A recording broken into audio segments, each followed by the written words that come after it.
Oh, this is a good one. Why do some cryobanks force you to buy multiple vials of swimmers?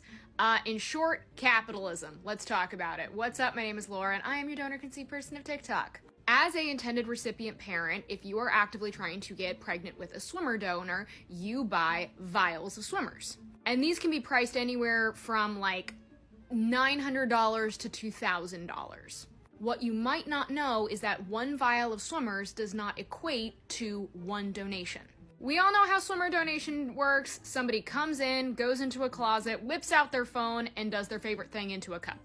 Then the cryobank takes that cup, and based on the mass in which they are able to donate and how fertile they are, they split that up into multiple sellable vials. Some donors are able to create 3 vials per donation, but recently I talked to a swimmer donor who regularly was able to produce 22 vials from one donation.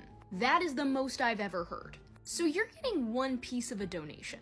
The cryobanks are actively trying to give recipient parents as little as possible for maximum profit.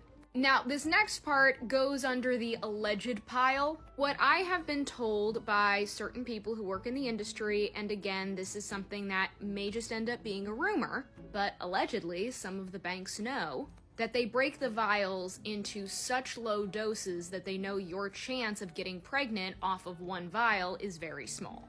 That's not to say that you can't. Some people have been able to get pregnant off of like their first go, but a lot of people take multiple vials. So they make you buy multiple vials because they allegedly know it's going to take multiple vials to get pregnant. Again, that last part is a rumor. It might not be true. But I do find it ridiculous that you are paying up to $2,000 for one piece of a donation. And the fact that some of the banks do actively require you to buy multiple vials is just slimy.